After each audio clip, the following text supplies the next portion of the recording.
Hello guys, welcome back to my channel edutainment and मैं हूँ स्मिता सिंह, आपकी educator for code 55 human resource management and labour welfare and we are preparing for Nta Ugc Net JRF 2022 and we are talking about Unit 5 Industrial Relations.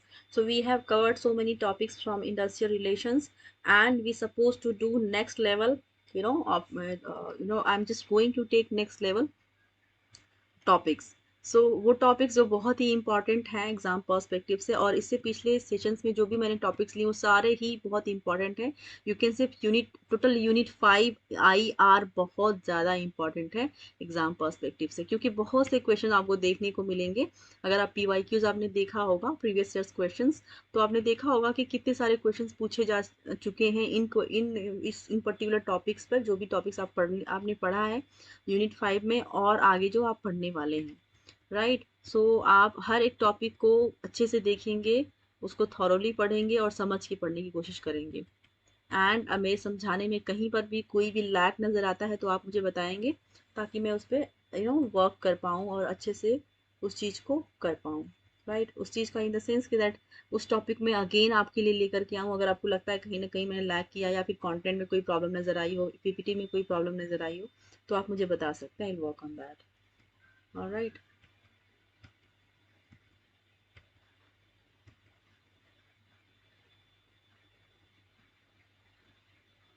Alright. So board of conciliation की बात करेंगे। Last session में हमने बात किया था conciliation officer की, अब बात करेंगे बोर्ड ऑफ कॉन्सिलिएशन की। Right, in case of conciliation officers fails to resolve the difference between the parties, the government has the discretion to appoint a board of conciliation. The board is tripartite and ad hoc body. So क्या कह रहे हैं यहाँ पर कि जब दो parties के बीच में डिस्प्यूट अराइज होता है तो वहां पर एक काउंसिलिएशन ऑफिसर का फॉर्मेशन होता है। काउंसिलिएशन ऑफिसर जाता है वहां पे, मीडिएट करता है दोनों के बीच में, और वो मीडिएशन उसका दोनों ही पार्टी की मर्जी से होता है। या तो उनमें से आइदर ऑफ द पार्टी या फिर दोनों पार्टी ही उसमें इंटरेस्टेड होंगे कि ठीक है, हमारे बीच में कोई थर्ड पार्टी का इन्वॉल्वमेंट होना जरूरी है जो मीडिएट करे, जो डिस्प्यूट को रिजॉल्व करे। तो या तो दोनों पार्टी की सहमति से होता है या तो किसी एक पार्टी की सहमति से काउंसिलेशन ऑफिसर काउंसिलिएट करता है दोनों पार्टीज के बीच में। तो जो काउंसिलेशन ऑफिसर का जो रोल होता है दोनों पार्टीज के डिस्प्यूट को सॉल्व करने के लिए, वो असिस्टेंस का होता है, वो असिस्ट करता है दोनों की, ना कि जाके डायरेक्ट उसमें उनको फैसला सुना देता है कि ठीक है आपको इस चीज को मानना, आपको इस चीज को मानना है। नहीं, वो सिर्फ और सिर्फ असिस्टेंस देता है। उसका जो रोल होता है इनडायरेक्ट होता है, वो इनडायरेक्ट डिसीजन देता है, यू कैन से। उसका जो रोल होता है एक्टिव ना होकर के वो पैसिव होता है। पैसिव इसलिए कि वो डायरेक्ट अपने डिसीजन को नहीं सुनाता है, बल्कि उनको असिस्ट करता है कि कहीं ना कहीं आप दोनों को इस एमिकेबल सिचुएशन में कुछ ना कुछ कॉम्प्रोमाइज करना पड़ेगा। या तो आप कॉम्प्रोमाइज करके आगे बढ़िए और इनकी बात को मानिए और एक दूसरे की नीड को पूरी करिए, या तो दोनों ही पार्टी थोड़ा थोड़ा कॉम्प्रोमाइज करें और बीच का रास्ता निकाल करके आगे बढ़े। तो इस तरह से वो उन दोनों ही पार्टीज को गाइड करते हैं। जो कॉन्सिलेशन ऑफिसर होते हैं उनका यही रोल होता है। लेकिन जब डिस्प्यूट फिर भी जो अराइज हुआ है दोनों पार्टीज के बीच में, डिस्प्यूट फिर भी रिजॉल्व नहीं हो पा रहा है, तब क्या करती है अप्रोप्रिएट गवर्नमेंट, क्या करती है कि एक बोर्ड ऑफ कॉन्सिलिएशन का फॉर्मेशन करती है। जब बोर्ड ऑफ जब कॉन्सिलिएशन ऑफिसर से काम नहीं बन पाता है, तब वो क्या करते हैं अप्रोप्रिएट गवर्नमेंट, वो बोर्ड ऑफ कॉन्सिलिएशन का फॉर्मेशन करता है कि डिस्प्यूट को सुने कि क्या एग्जैक्टली दोनों पार्टीज के बीच में डिस्प्यूट है, उनको सुने समझे और उनके इनके डिस्प्यूट को रिजॉल्व करने की कोशिश करें। और जो नेचर होता है बोर्ड ऑफ कॉन्सिलिएशन का, वो ट्राइपोटाइड इन नेचर होता है। जो बोर्ड ऑफ कॉन्सिलिएशन होता है, अगर आपको क्वेश्चन पूछ लिया जा सकता है, पूछ लिया जाता भी है, क्वेश्चन पूछा जा सकता है आने वाले एग्जाम में, कि जो बोर्ड ऑफ कॉन्सिलिएशन है वो क्या है, वो बाइपोटाइड बॉडी है या फिर ट्राइपोटाइड बॉडी है, then you should remember that board of conciliation is tripartite body. So tripartite body का क्या मतलब होता है? ट्राइपोटाइड का मतलब कि जहां पर इम्प्लॉइज, इम्प्लॉयर एंड गवर्नमेंट का इन्वॉल्वमेंट होता है, दैट इज कॉल्ड ट्राइपोटाइड बॉडी। वहां पे इम्प्लॉई, इम्प्लॉयर्स एंड गवर्नमेंट तीनों का ही एक्टिव रोल होता है। राइट, और बोर्ड ऑफ कॉन्सिलिएशन को ट्राइपोटाइड बॉडी भी बोला जाता है and also ad hoc body भी बोला जाता है। तो आपको ये भी बात याद रखनी है। It consists of a chairman and two or 4 other members.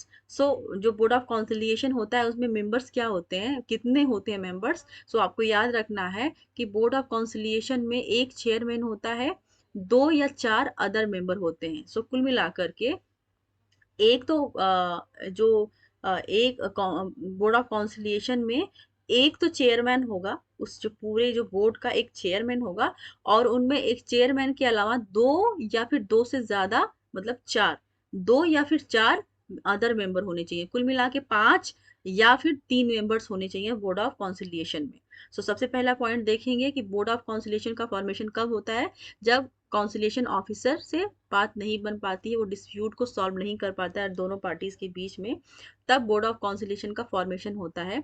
और बोर्ड ऑफ कॉन्सिलिएशन किसके कहने पर फॉर्मेट किया जाता है, उसका फॉर्मेशन किसके कहने पर होता है? That formation is done by the appropriate government. और जो बोर्ड ऑफ कॉन्सिलिएशन किस तरह की बॉडी है? वो एक ट्राइपोटाइट बॉडी है। ट्राइपोटाइट का मतलब कि जिसमें इम्प्लॉई, इम्प्लॉयर्स एंड गवर्नमेंट तीनों का इन्वॉल्वमेंट होता है। और बोर्ड ऑफ काउंसिलिएशन एक एडहॉक बॉडी भी है। सो ये सारे पॉइंट्स आपको याद रखने हैं। अगर आपको याद, ऑब्वियस सी बात है आप भूल सकते हैं, तो आप एक वन लाइनर नोट बना लीजिए। वन लाइनर नोट के नाम से आप एक नॉर्मल आप कॉपी रख लीजिए जिसपे आप अपने वन लाइनर नोट बनाते हो। और वो one liner note for sure आपको बहुत ज़्यादा हेल्प करने वाले हैं आपके एग्जाम में, राइट? क्योंकि ये इंपॉर्टेंट पॉइंट्स जो आपको मैं नोट कराती हूँ या फिर बोलती हूँ कि नोट कर लीजिए, अगर आप उसको नोट करते हैं तो ये आपके लिए दैट इज गोना वेरी बस very much effective to you. It consists of a chairman and 2 or 4 other members. So कुल मिला के बोर्ड ऑफ कॉन्सिलिएशन के या तो 3 मेंबर होंगे इंक्लूडिंग 1 चेयरमैन, या तो 5 मेंबर होंगे including 4 members and 1 chairman, right? The chairman is to be an independent. The chairman is to be an independent person and other members are nominated in equal members numbers by the parties to the dispute. So जो board of conciliation का जो chairman होगा वो independent person होगा, और जो बाकी के अदर मेंबर्स होंगे 2 या 4, वो equal numbers by parties to the dispute, मतलब उनके जो पावर होंगे वो इक्वल नंबर में होंगे जो अदर 4 होंगे, right? And conciliation proceedings before a board are similar to those that take place before the conciliation officer.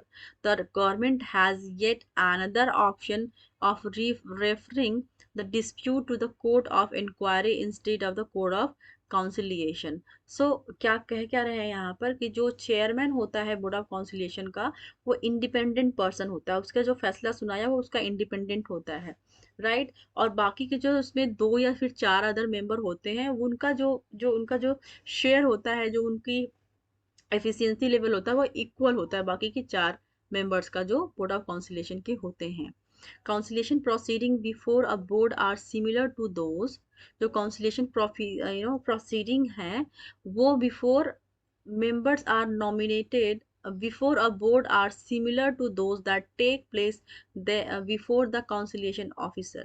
The government has yet another option for of referring the dispute of court of inquiry instead of board of conciliation. So इसके अलावा government के पास court of inquiry जैसी machinery भी है to resolve the dispute, instead of board of conciliation. So board of conciliation के अलावा court of inquiry भी है जो कि डिस्प्यूट को सॉल्व करती हैं।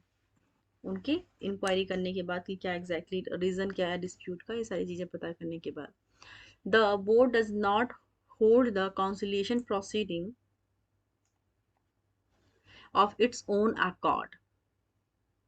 On the dispute being referred to the board, it is the duty of the board to do all things as it thinks fit for purpose of inducing the parties to come to a fair and amicable settlement. So जो मैंने आपको ऊपर समझाया वही बातें यहाँ पर कह रहे हैं वो।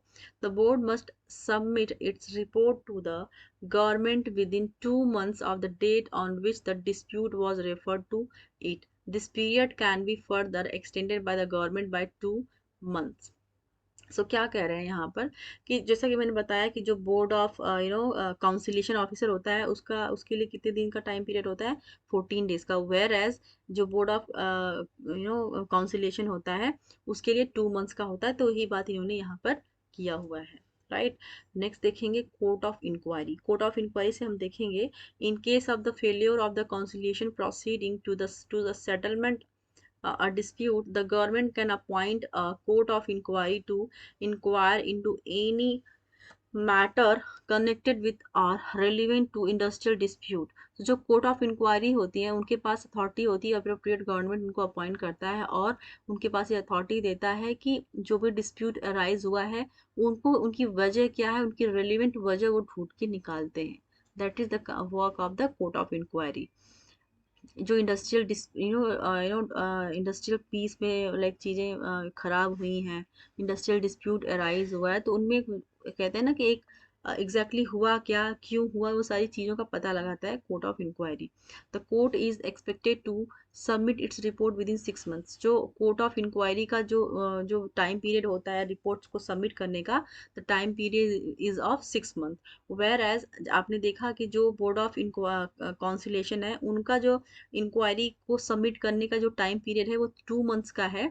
और वहीं पर आप देखेंगे कोर्ट ऑफ इंक्वायरी का, जैसे बोर्ड ऑफ काउंसिलेशन का 2 मंथ्स है, कोर्ट ऑफ इंक्वायरी का 6 मंथ है। तो ये आपको बिल्कुल याद रखना है, आपके कॉन्सेप्ट क्लियर होने चाहिए, क्योंकि ये क्वेश्चन पूछे जा चुके हैं प्रीवियस ईयर्स में और आगे पूछे जाएंगे ये क्वेश्चन फॉर श्योर। तो आप इन चीज़ों को याद रखेंगे, राइट। सो यहाँ पर कोर्ट ऑफ इंक्वायरी के पास जो टाइम पीरियड होता है रिपोर्ट को सबमिट करने का कि इंडस्ट्रियल डिस्प्यूट हुआ क्यों है, वो टाइम पीरियड होता है 6 मंथ का। विद इन द 6 मंथ उनको रिपोर्ट सबमिट करनी होती है। The court of inquiry may consist of one or more person to be decided by the appropriate government. तो जो कोर्ट ऑफ इंक्वायरी के मेंबर होते हैं कितने होते हैं, कम से कम या तो 1 होते हैं या फिर वो एक से ज़्यादा होते हैं, राइट। और वो जो पर्सन्स होते हैं जो डिसाइड किए जाते हैं पर्सन की कौन कोर्ट ऑफ इंक्वायरी के मेंबर होंगे, that is decided by appropriate government. The court of inquiry is required to submit its report within a period of 6 month from the commencement of inquiry. Inquiry के start होने के 6 month तक के बीच में ही, मतलब 6 month का time होता है, उसके बीच में आपको रिपोर्ट सबमिट करना होता है।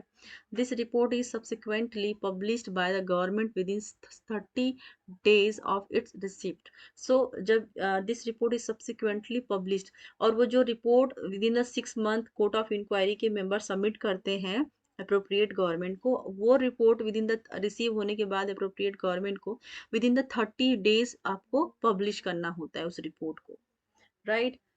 सो रिपोर्ट को सबमिट करने का टाइम होता है 6 मंथ्स का, एंड रिपोर्ट को पब्लिश करने का जो टाइम होता है वो 30 डेज का होता है, सिर्फ 1 महीने का होता है। A court of inquiry is different from a board of conciliation. जो कोर्ट ऑफ इंक्वायरी है वो बोर्ड ऑफ काउंसिलिएशन से बिल्कुल डिफरेंट है, ये कहने यहाँ पर कहने की कोशिश कर रहे हैं। The former aims at inquiring into and revealing the causes of an industrial dispute. On the other hand, the latter's basic objective is to promote the settlement of an industrial dispute. Thus, a court of inquiry is primarily fact finding machinery. So court of inquiry को fact finding machinery भी कहा जाता है। ये question one liner पूछा जा सकता है कि कोर्ट ऑफ इंक्वायरी को और क्या बोला जाता है। आपके सामने 4 ऑप्शंस दे देंगे, आप कंफ्यूज हो जाएंगे वहां पे। तो आपको कंफ्यूज नहीं होना है, आपको याद रखना है कि कोर्ट ऑफ इंक्वायरी को फैक्ट फाइंडिंग मशीनरी भी कहा जाता है, राइट। आई होप आपको ये टॉपिक समझ में आए होंगे, एंड अगर आपको समझ में आया होगा तो आप प्लीज़ मुझे कमेंट करके कमेंट सेक्शन में बता सकते हैं कि आपको मेरा सेशन कैसा लगा, और जो भी सेशंस आप देखते हैं वो कैसे लगते हैं, या फिर अगर लगता है कहीं पर कोई कमी रह गई या कुछ छूट गया या फिर कहीं समझाने में लायक हो गया तो आप मुझे वो भी बता सकते हैं। I will work on that. All right, so keep watching me, thank you very much.